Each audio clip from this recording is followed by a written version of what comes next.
Hey y'all, what's going on, man? This your boy Black Socrates, Mental Dialogue. I want to give my 3 cents on this Charlottesville situation, man. I know everybody out there is very hot and heavy right now. A couple cats saying, hey, you're going to talk about it this Saturday on Mental Dialogue. As I've told people many times before, we don't always address the hot item issue, and I understand how this one is seemingly gotta be important. It's just blazing hot, right? Just dripping right now. Man, I'm setting up my conversation with smart people. That's the plan right now. Series. So every third Saturday. I'm probably not gonna move away from it. So I decided to go ahead and hand in a video in a long time. I wanted to do a video. Let me try to shorten it up as best I can, man. But just wanted to give some of my thoughts from what I'm seeing out there.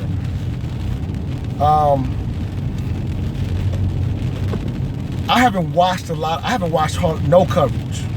Let me just be straight up. A little bit I've seen, and I wrote a short little thing on Facebook, just giving a perspective of how, again, these marches, these obvious bigoted acts, never a huge concern to me.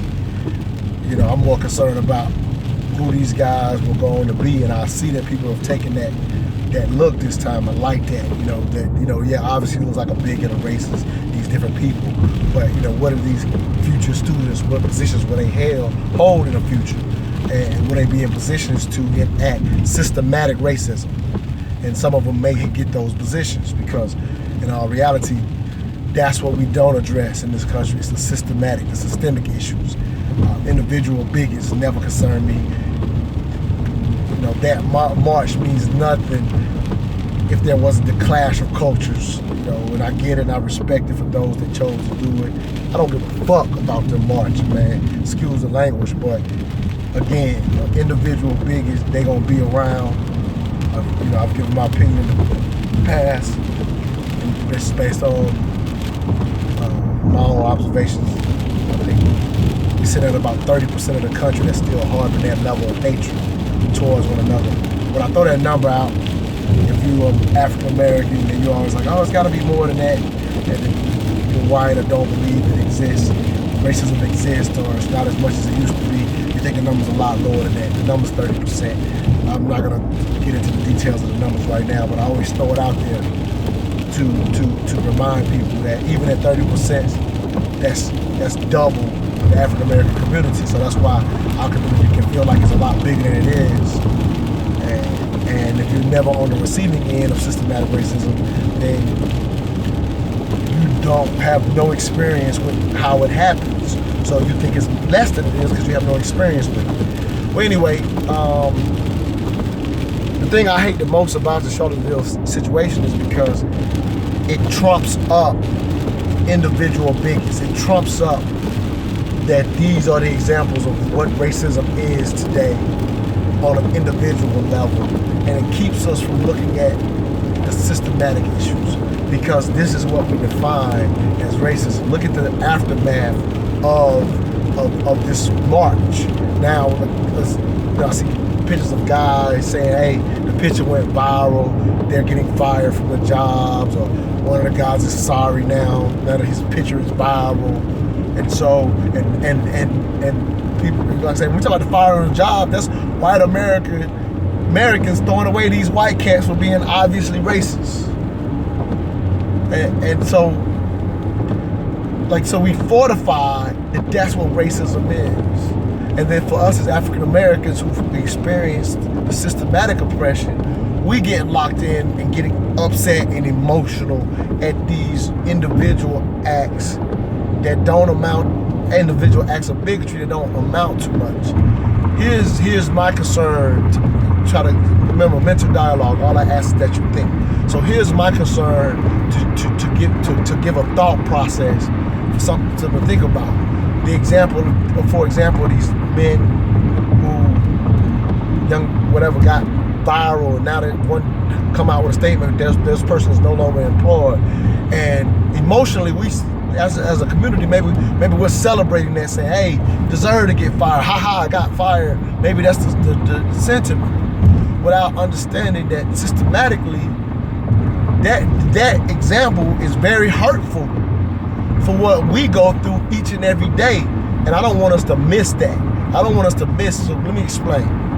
So this man goes to a march, exhibits his free speech. Now his free speech has got him fired. Now if he's related to, the murdering of the people that got hurt and killed, now if he's related to that or possibly being brought up on charges for that, any job will let you go for that. So if that's the case, then I stand corrected. But I don't think that's the case in these situations. It's just they were caught at the march. And so I want us to be careful and understand that applauding that is actually detrimental for our community first and utmost when we say we have systematically been oppressed in this country. Because now someone exhibiting their free speech has now lost their job for exhibiting their free speech. They could very easily be one of us at a Black Lives Matter march, go viral, as they keep continuing to demonize the Black Lives Matter in the news.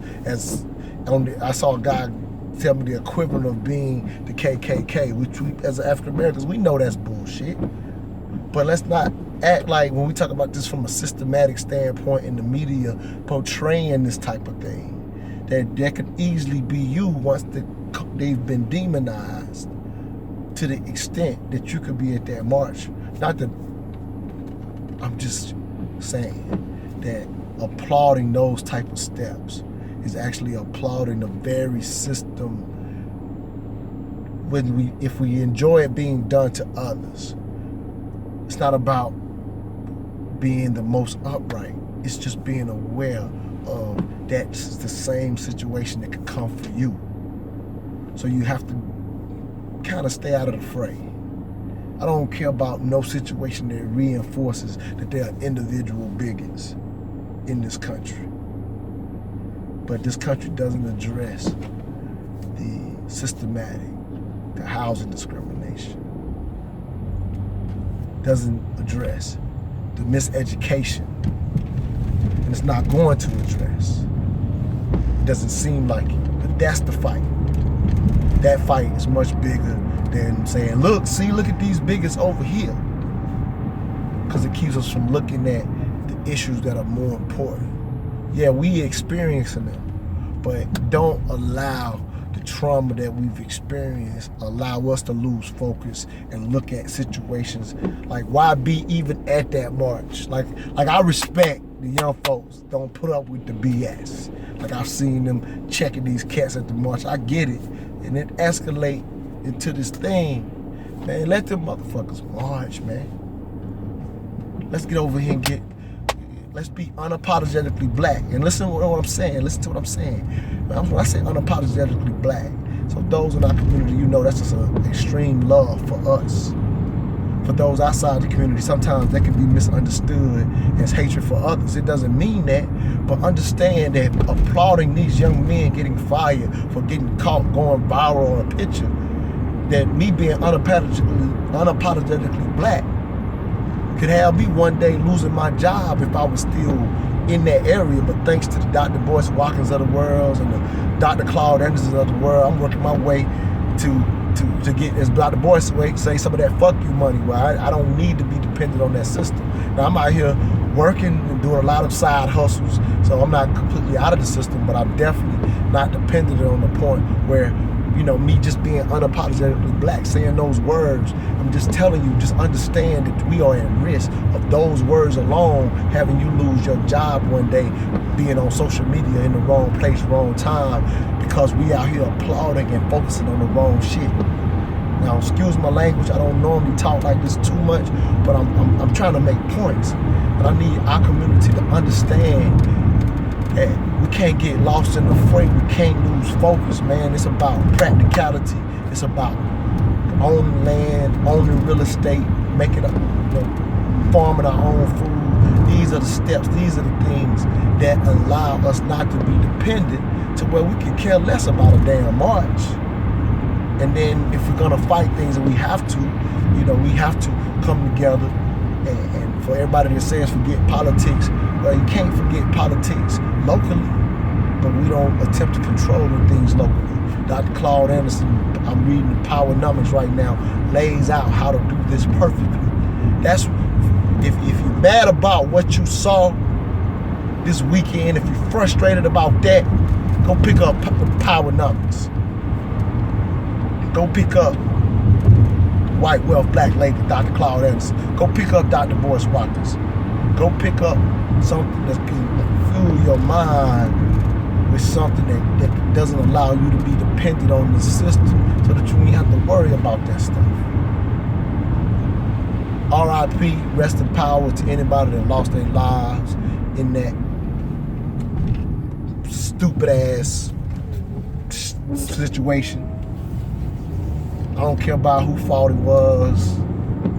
I just want us to stay focused on what matters, man. That's my 3 cents. Again, my name's Montoya Smith, aka Black Socrates. All I ask is that you think. Check us out every Saturday morning, 10 a.m. to 12 p.m. Eastern Standard Time on Blog Talk Radio.